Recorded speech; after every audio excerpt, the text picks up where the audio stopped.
Hello guys, welcome to my channel autism and music. मैं हूं Komal Thakur, parenting and autistic child. और आज का ये वीडियो होने वाला है लैंग्वेज डेवलपमेंट के ऊपर। कैसे डिफरेंट ऑटिस्टिक बच्चों में लैंग्वेज जो है वो डिफरेंट तरीके से डेवलप होती है। डिफरेंट पैटर्न देखेंगे आप ऑटिस्टिक बच्चों के। तो ये सबसे पहला पॉइंट तो मैं यही बोलूँगी कि बिल्कुल भी कंपेयर मत कीजिए कि वो ऑटिस्टिक बच्चा जो है वो उसने जल्दी लैंग्वेज डेवलप किया, मेरे बच्चे को टाइम लग रहा है, मेरा बच्चा किस एज में करेगा, अगर दूसरा बच्चा ये एज में कर रहा है। तो वो कंपैरिजन बिल्कुल मत कीजिए, क्योंकि सारे ऑटिस्टिक बच्चों का लैंग्वेज डेवलपमेंट पैटर्न जो है वो ऑटिज्म में डिफरेंट होता है।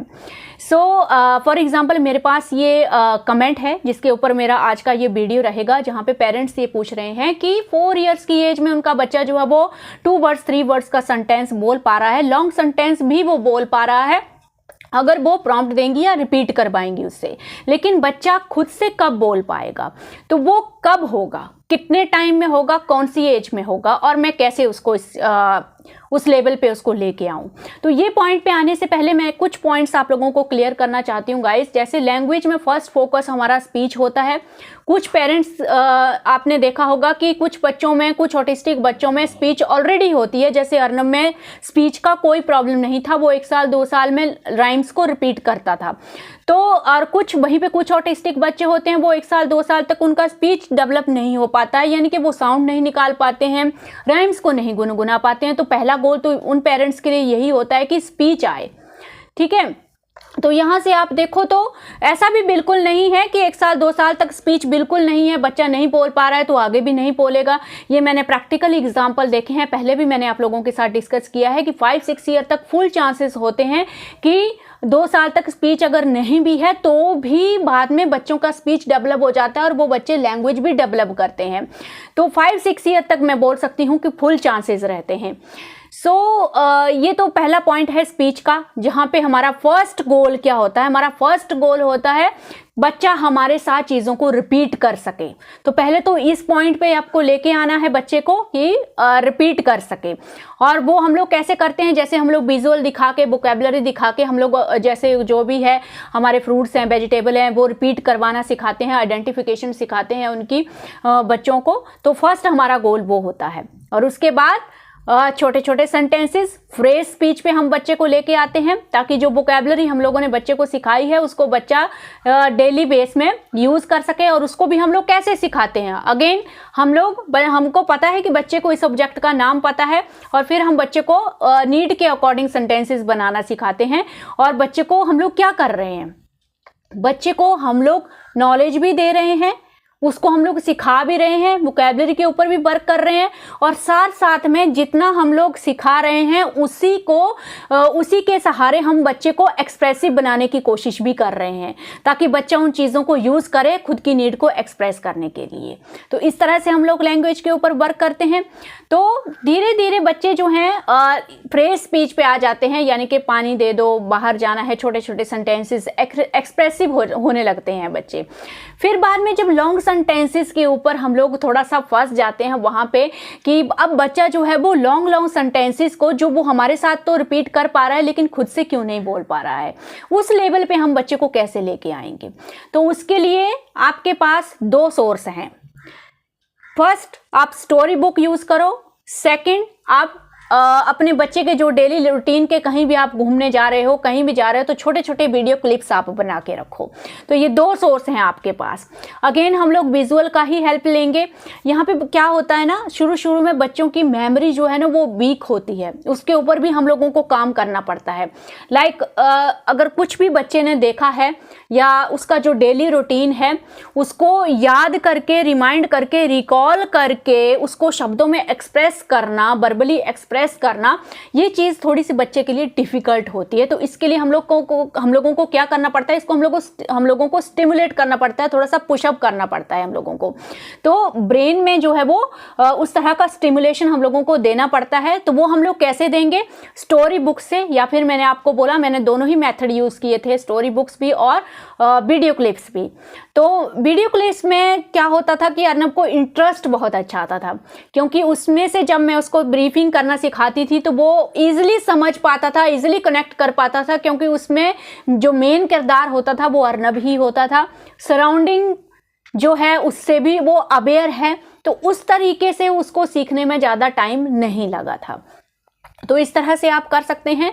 तो बेसिकली अगर आप अपने बच्चे को इस लेवल पे लेके आना चाहते हैं कि वो जो कुछ भी देख रहा है, महसूस कर रहा है, सीख रहा है, उसको वो वर्बली एक्सप्रेस कर सके, तो अगेन आपको उससे ब्रीफिंग सिखानी ही पड़ेगी। अब ब्रीफिंग को हम लोग स्मॉल स्टेप्स में डिवाइड करेंगे, यानी कि ऐसा नहीं है कि एकदम से आप चीज़ों को पूछने लग जाओ। आप हाँ, रात को सोते टाइम आप पूछो, हाँ बताओ सुबह आपने क्या किया था, क्या खाया था, कहाँ गए थे। इतना लंबा अगर आप स्टार्टिंग में बच्चे को पूछेंगे, बच्चा नहीं बता पाएगा। बच्चे को तो नॉलेज ही नहीं होता है कि सुबह क्या है, आफ्टरनून क्या है, नाइट क्या है, तो वो चीज़ें पता ही नहीं होती हैं। तो इसके लिए छोटे छोटे स्टेप से आप लोगों को शुरू करना होता है। सबसे पहले आप स्टोरी बुक्स को यूज़ कीजिए। स्टोरी में भी मैंने आप लोगों को कई बार ये चीज़ें बताई हैं कि अगर कोई लंबी स्टोरी है, इवन कोई भी स्टोरी होती है, तो 2-3 पेज तो उसमें होते ही है ना। तो उसमें ओनली पर्टिकुलरली आपको 1 ही पेज लेना है और उस पेज में क्या हो रहा है स्टोरी में 2-3 सेंटेंस या 2 सेंटेंस आपको बच्चे को सिखाने हैं।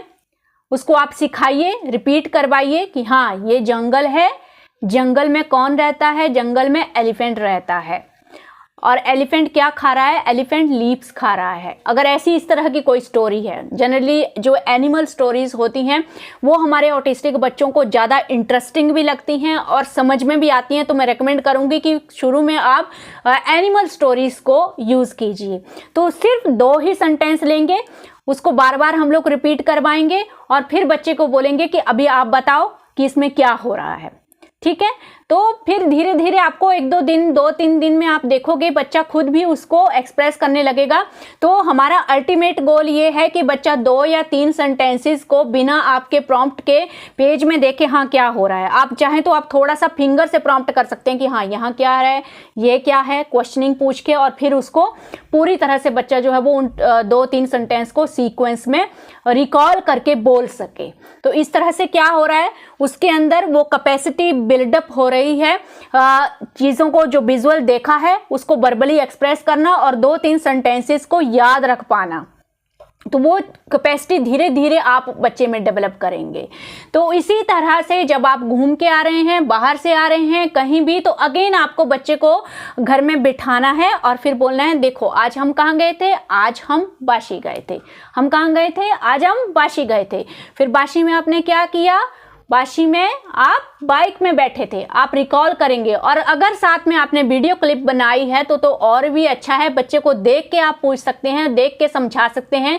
पहले खुद ही आपको बताना है। ये चीज़ें हमने ऐसे ही स्टार्ट की थी जब भी अर्नव बाहर से आता था या स्टोरी बुक से, तो पहले हम लोग खुद ही उसको प्रॉम्प्ट दे दे के पूछते थे कि हाँ। तो वो शुरू में नहीं बता पाता था, लेकिन धीरे धीरे वो उस चीज़ को सीखा और धीरे धीरे वो फिर पूरी तरह से एक्सप्रेस कर देता था कि आज बाहर जाके उसने क्या क्या किया। और इसके मैंने प्रैक्टिकल वीडियो भी बनाए हैं पास्ट में, जहां पे अर्नव पूरा एक्सप्रेस कर रहा है कि उसने बाहर जाके क्या किया। आई थिंक 2 साल पहले के भी वीडियो होंगे चैनल के ऊपर, वो आप देख सकते हैं। तो ये चीज़ मैं बोलना चाहती हूँ कि बिल्कुल भी डिफ़िकल्ट नहीं होती है। अगर आप स्टोरी बुक से जैसे मैं आपको बता रही हूँ और वीडियो क्लिप्स अगर आप यूज़ करेंगे तो धीरे धीरे पहले आप पूछेंगे क्या हुआ, और कुछ टाइम के बाद जैसे अर्नव 6 ईयर तक आते आते अर्नव में वो लैंग्वेज का वो पार्ट डेवलप हो गया था, जहाँ पे वो हम नहीं भी पूछ रहे हैं तो भी वो खुद से इंटरेस्ट लेके बता रहा है कि हम वहाँ गए थे, हमने ये किया था, अब हम कहाँ जाएंगे। तो फिर धीरे धीरे धीरे फिर वो कन्वर्सेशन का जो लेवल है और अपनी फीलिंग्स को एक्सप्रेस करना, वो सब चीज़ें फिर बच्चे में आने लगती हैं। तो बोलने का मतलब एंड में ये है कि हमें वेट नहीं करना है इस चीज़ का कि अब मैंने वोकैबुलरी डेवलप कर दी है, अब मेरा बच्चा लॉन्ग सेंटेंसेस भी मेरे साथ रिपीट कर रहा है। अब वो ऑटोमेटिकली उस लेवल पे आ जाएगा जहाँ पे वो खुद से चीज़ों को बोलने लगेगा, खुद से एक्सप्रेस करने लगेगा। हो सकता है कुछ ऑटिस्टिक बच्चे जैसे हाई फंक्शनिंग ऑटिस्टिक बच्चे हैं या जिनमें इंटेलेक्चुअल डिसेबिलिटी नहीं है, वो उस लेवल को अचीव कर भी जाते हैं आपके बिना सिखाए ही। लेकिन जैसे अर्नव जैसे बच्चे हैं जिनमें इंटेलेक्चुअल डिसेबिलिटी का भी प्रॉब्लम है ऑटिज्म के साथ साथ, तो इन बच्चों में कहीं ना कहीं आपको वो चीज़ खुद से जो है वो इंड्यूस करनी पड़ेगी। और आप कीजिए और डेफिनेटली मैं गारंटी देती हूँ आपको बहुत अच्छे से सीखते हैं इस चीज़ को, और आप देखोगे फिर आप भी उस लेवल पे पहुँचोगे जहाँ पे बच्चा अपने दिल की बात, मन की बात, उसके दिमाग में क्या चल रहा है, धीरे धीरे आपके साथ वो शेयर करना स्टार्ट करते हैं। तो ये था मेथड। इसमें आपको कोई भी कंफ्यूजन हो तो आप कमेंट में पूछ सकते हैं। आई होप मैंने पूरी कोशिश की है आपको इसको समझाने के लिए, और अगर कोई भी डाउट हो तो आप कमेंट में पूछ सकते हैं। सो इस वीडियो को यहीं पे एंड करते हैं। Thank you for watching this video.